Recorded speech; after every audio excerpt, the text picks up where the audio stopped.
चाहे आप 30 सालों से गिटार बजा रहे हो या 3 दिनों से गिटार बजा रहे हो, ये वीडियो आपको जरूर हेल्प करेगी। सो आज हम बात करेंगे how to memorise notes on fretboard. तो पहली बात तो ये कि हम नोट्स को मेमोराइज करना सीख क्यों रहे हैं, क्या रीजन है कि हमें नोट्स को मेमोराइज करना पड़ रहा है। तो पहला रीजन तो ये है कि आपको अरेंज करने में काफ़ी ईजी रहता है। अगर आप खुद से कभी कॉम्पोजिशन करते हो या खुद से कभी इंस्ट्रूमेंटल पीस बनाओगे तो आपको नोट्स मेमोराइज ज़रूरी होते हैं ताकि आप खुद से अरेंज कर सको म्यूजिक को। एंड दूसरा रीज़न है कि आपको कम्युनिकेट करने में काफ़ी ईजी रहता है। जैसे सपोज आप किसी पियानो प्लेयर के साथ बजा रहे हो तो आप उसे ऐसे तो नहीं बोलोगे कि भाई मैं बी स्ट्रिंग 9th फ्रेट पे हूँ। आप क्या बोलोगे जैसे कि भाई मैं जी शार्प नोट पे हूँ या मैं ए शार्प नोट पे या मैं बी नोट पे हूँ। आप इस तरह से बात करते हो। ऐसा नहीं बोलोगे कि भाई मैं बी स्ट्रिंग 9th फ्रेट पे हूँ या ई स्ट्रिंग 12th फ्रेट पे हूँ। ऐसा नहीं बोलते हैं क्योंकि उसको क्या पता कि ई स्ट्रिंग 12th फ्रेट कौन सा नोट होता है ना। तो ये 2-3 रीज़न होता है जिसकी वजह से हमें ये फ्रेट बोर्ड को मेमोराइज करना जरूरी होता है। एंड बहुत सारे रीज़न होते हैं, लेकिन अगर आपको 2-3 बताए तो आप ये याद रखना। तो चलते हैं अब हमारी ट्रिक की तरफ जो मैं आपको आज बताने वाला हूँ, जिससे आपको जो पूरा फ्रेट बोर्ड आपको याद हो जाएगा। तो इस ट्रिक को बताने से पहले मैं आपको 2-3 चीज़ें बताना चाहता हूँ कि पहले आपको सिर्फ नेचुरल नोट्स याद रखने हैं। नेचुरल नोट्स हमारे पास कौन कौन से होते हैं? A B C D E F G. Okay, these 7 notes are natural notes. और जो शार्प वाले नोट होते हैं उसे हम एक्सीडेंटल नोट बोलते हैं। For example A sharp, C sharp, D sharp, F sharp, G sharp.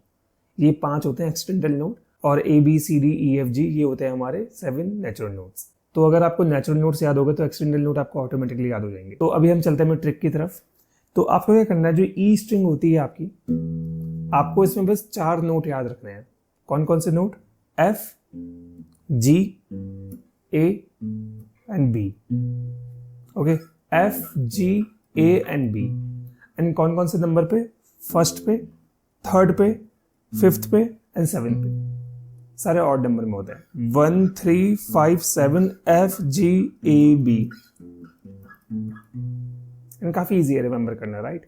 F G A B. अभी चलते हैं ए स्ट्रिंग की तरफ। ए स्ट्रिंग में आपको सिर्फ 3 नोट याद रखने हैं। C D E, C D E, C D E, C D E, 3 5 7। तो अभी आपको एक चीज ध्यान में रखनी है, जैसे कि अगर मैं बोलूंगा जी शार्प नोट कहाँ पे है, तो आपको जी शार्प नोट के बारे में नहीं सोचना है, आपको जी नोट के बारे में सोचना है। जी नोट कहाँ पे? 3rd फ्रेट पे। तो जी शार्प कहाँ पे हो जाएगा? इसके बगल में 4th फ्रेट में। तो F G A B C D E, हमने ऊपर के 2 स्ट्रिंग के नोट्स याद कर लिए। एंड अभी हम अपने फ्रेट बोर्ड में सिर्फ ऊपर के नोट्स याद रख रहे हैं, क्योंकि अकॉस्टिक गिटार में नीचे बहुत ही कम लोग जाते हैं। अगर आपको ऊपर के नोट्स भी याद हो गए तो वो भी इनफ रहेगा आपके लिए। तो एफ जी ए बी हमने 1 3 5 7 पे एफ जी बी याद रख लिया। सी D E, C D E, तो सी डी आपको याद रखना है 3 5 एंड 7 पे। अब चलते हैं डी स्ट्रिंग की तरफ। डी स्ट्रिंग पे आपको अगेन एफ जी बी याद रखना है। F G A B, F G A B, 3 5 7 9। तो पहले हमने एफ जी बी यहाँ पे याद रखा, एफ जी ए बी। फिर हमने सी डी याद रखा ए स्ट्रिंग पे, सी डी ई। अब डी स्ट्रिंग पे एफ जी ए बी हमने याद रखा। अब चलते हैं हम जी स्ट्रिंग की तरफ। जी स्ट्रिंग पे भी सी डी ई। कौन कौन से फ्रेट पे है? 5 7 9। तो अभी हमने एफ नोट को 2 स्ट्रिंग पे याद कर दिया। एफ यहाँ पे भी है और यहाँ पे भी है। और सी नोट को हमने 2 स्ट्रिंग पे याद कर दिया।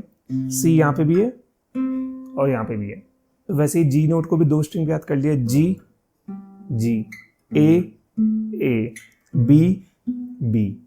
वैसे सी नोट को भी सी सी, डी डी, ई ई। तो बी स्ट्रिंग में थोड़ा पैटर्न चेंज हो जाएगा। अभी हम क्या कर रहे थे? F G A B C D, F G A B C D. अभी क्या होगा? बी स्ट्रिंग में आपको दोबारा सी डी याद रखना है। C D E, 1 3 and 5, C D E, 1 3 5। और लास्ट में आती है हमारी ई स्ट्रिंग। जैसे हमने ऊपर एफ जे बी याद रखा था वैसे ही नीचे भी एफ जी ए बी, बस याद रखना है। तो एफ जी ए बी हमने 3 स्ट्रिंग फाइंड कर दिया। F G A B, F G A B, F G A B. और सी डी हमने 3 स्ट्रिंग फाइंड कर दिया। C D E, C D E, C D E. तो हर एक नेचुरल नोट्स को हमने 3 स्ट्रिंग में याद कर लिया। तो मैं आपको गारंटी देता हूँ कि अगर आप इस चीज़ को प्रैक्टिस करोगे रेगुलरली तो आपको 1 हफ्ते के अंदर ही पूरे फ्रेट बोर्ड के नोट्स याद हो जाएंगे टिल 9th फ्रेट। अगर 9th फ्रेट तक भी याद हो गए आपको तब तो आपके लिए बहुत ही ईजी है, क्योंकि आपको पता है कि 12th फ्रेट पे दोबारा E A D G B E आता है। तो मतलब नीचे के फ्रेट के फाइंड करना बहुत ईजी होता है, बस आपको ऊपर के फ्रेट कई बार याद हो जाए तो आपका फ्रेट बोर्ड अनलॉक हो जाएगा। तो कैसे प्रैक्टिस करना है इसे? F G A B C D E, F G A B C D E, C D E, F G A B। आपको बस ये याद करना है। आई होप कि आपको वीडियो पसंद आई होगी। अगर आपको कोई भी डाउट है तो कमेंट बॉक्स में पूछिए। तब तक के लिए टेक केयर।